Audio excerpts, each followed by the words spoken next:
make sure that this funding does stay intact and is not reduced, so we can't allow more funding towards graduate students' research. I think we need to look more at the internal funding of GPSA and some concerns with how we spend money inside of the organization to ensure that the vast majority of the funding that comes from student fees, for GPSA student fees, are spent to fund priority items, which includes research. For example, just some budget items. The GPSA budget is about $300,000, but you'd be surprised how much the administrative costs are. Over $20,000 goes to administrative costs. And specifically looking at the grants section, I think it's really important to focus on how much money that we allocate in the GPSA budget to the grants programs and make sure that that money is spent on giving grant money to students. Unfortunately, almost 34% of some of these committees spend up to 34% is spent on administrative and overhead costs. There are readers' stipends that are paid through GPSA, and I think one thing as president I would advocate reducing those and prioritizing our allocation of basically student taxes towards priority items, which is giving back to students who desperately need this. And obviously that's probably a big part of the debate, but the facts alone around GPSA's budget are concerning, and I think that's part of the bigger question about how we prioritize funds. Relating back to the general problem about the question about the $100,000 with the GRD, I think that there are lots of options, and I think every opportunity and every option should be open to ensure that we continue to fund graduate student research because it is a priority. But with one thing with that as well, I think that it's important that we allow for more open transparency with this process and also allow more accessibility. There are large numbers of student groups and students on campus who are ineligible for certain parts of these funding, and I think that we also need to be creative in GPSA to make sure that we find ways that students who are paying the GPSA fee also have at least the opportunity to apply for GPSA funds. Without that opportunity, I don't think it's a fair process.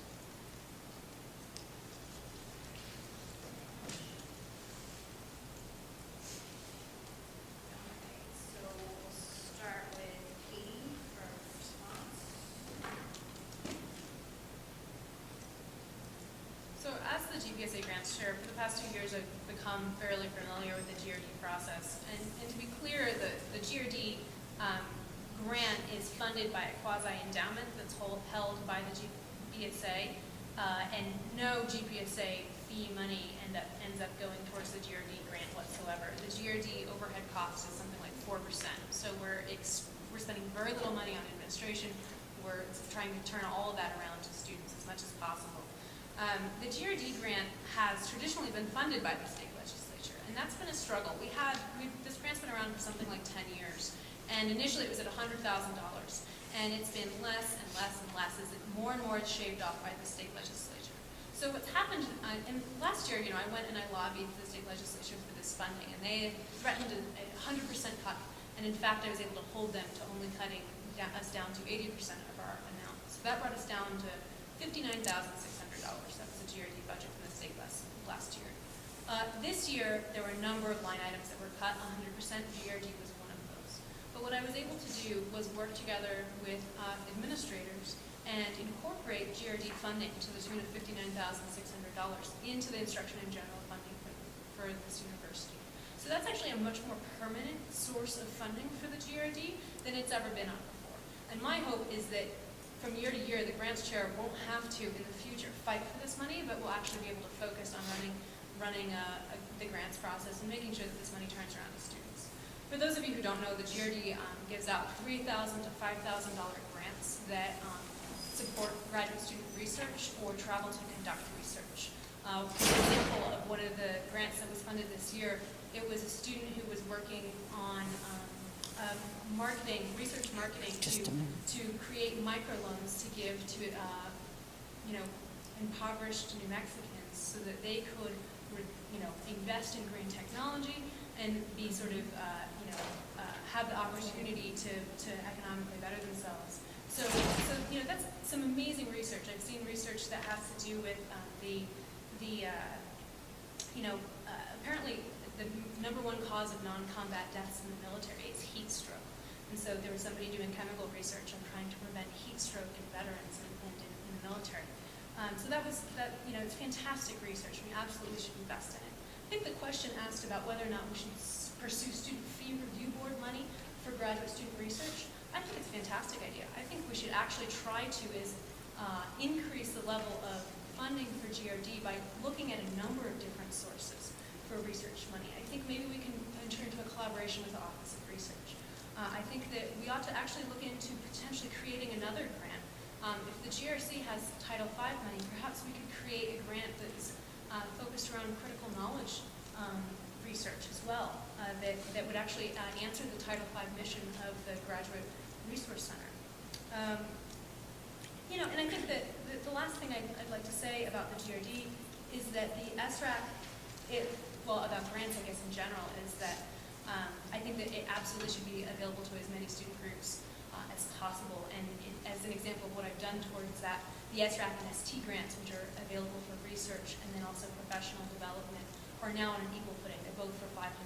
And it used to be that the professional grants were only $300. So in my 2 years, I've made it an equitable situation for professional and graduate students between those 2 grants. And I believe the GRD is equitably distributed.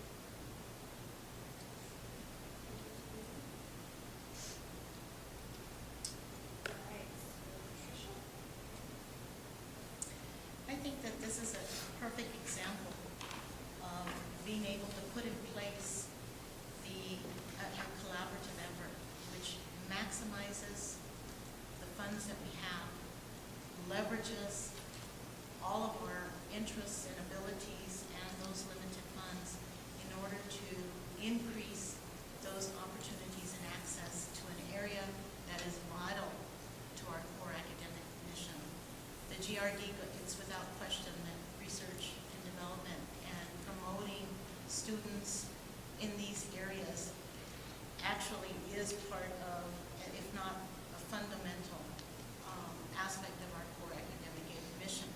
And again, there's ways in which to measure whether programs are effective, whether they're efficient, and whether they in fact are meeting the needs of the students whom we are designing those programs for.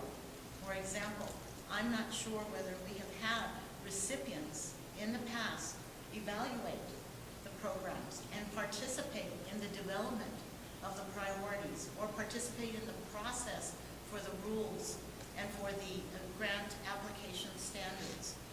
That's a very important function of recipients.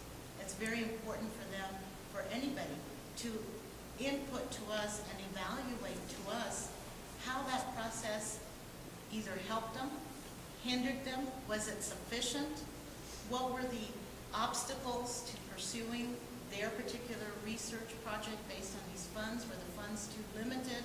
Those are the kinds of questions that are part of an overall planning process.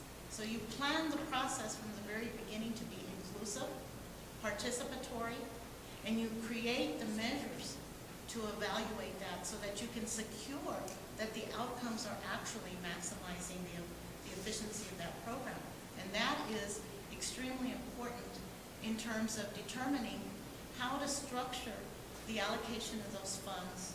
And not only that, but to be able to justify when we're going out and leveraging those funds. This is a great area for us to be able to go outside of the university as a student organization, as graduate students, go outside of the university and pull in funds from other sources. We have science and technology centers.